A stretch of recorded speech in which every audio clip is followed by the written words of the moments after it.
Michael Langston over there, everybody. You know that. Aslan Javani, thanks for being here. We'll get right to it. Just hit the thumbs up first, everybody, please. Just 1 sec. Just hit thumbs up.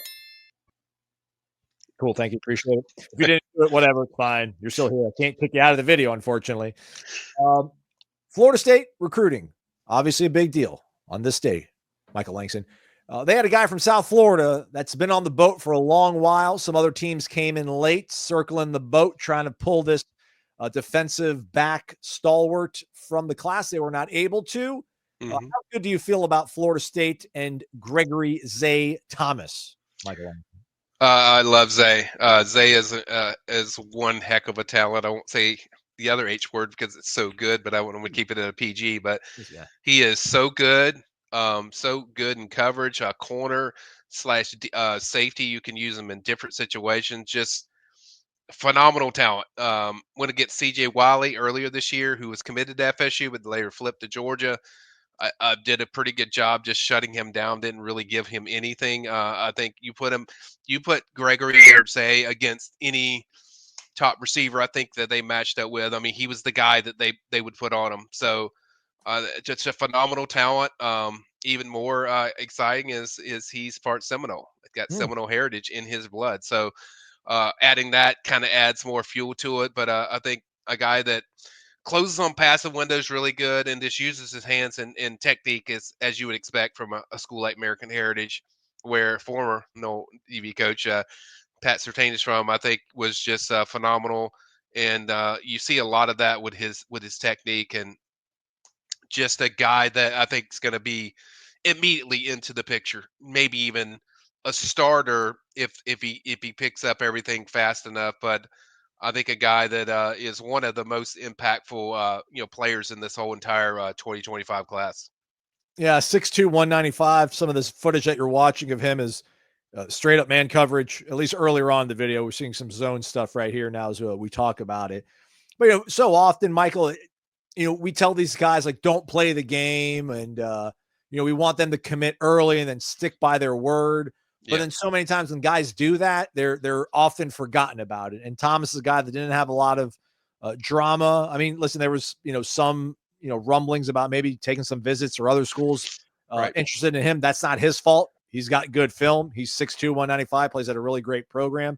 But I always like it, man, when a kid just pretty much knows what he wants to do early on in his life and sticks by his word. And if this was a guy that came out of nowhere today, we would be really excited. But he's been in the boat for so long that some people might be like, oh, that was good to know. But it doesn't take away from just how important he possibly could be for Florida State in the future, maybe even immediate future.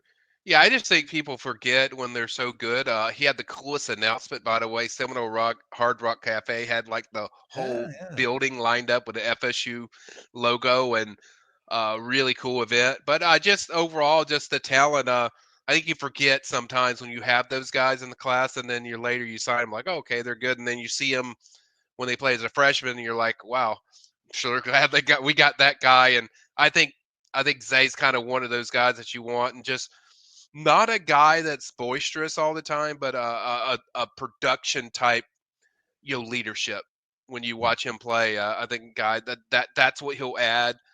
The Seminole Heritage is a bonus, but I think just having a leader that does it by actions, I think, is really, really what this team needs. Yeah, you want to have some vocal guys, but I think that's what he'll add a lot to as a player is just producing wise. He's going to go out there and produce, and he's going to expect everyone to meet kind of his level of the way he plays and practices.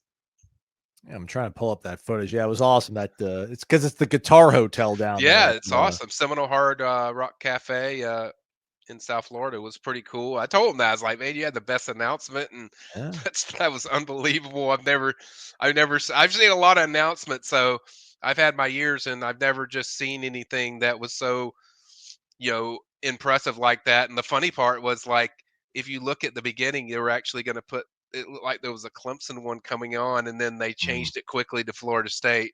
So it was kind of like they even had kind of some drama with it when they did it, because Clemson was the team that I think probably that most felt like was the competition. But I think overall, FSU fans are going to love watching this kid play, and I think he's going to add a lot to that secondary and that defense. for Tony White. I think Tony does a great job of putting his secondary in good position to make plays, and we saw that all year when you watch Nebraska. So I think Zay's going to be no different, and certainly have a impactful career. Yeah, Gregory Zay Thomas, 6'2", 195, out of American Heritage High School down there in Plantation. Consensus 4-star prospect, number 49 prospect in the entire state of Florida, and quite literally Nole-blooded. So that's awesome to hear. Stay connected for warchant.com, or rather stay connected to warchant.com for more updates throughout this National Signing Day, early period, whatever we're calling it. Still miss you, February. We love you, February. We miss you so much. Stay connected. Hit the thumbs up. For Michael Amazon, thanks so much. Stay connected to warchant.com.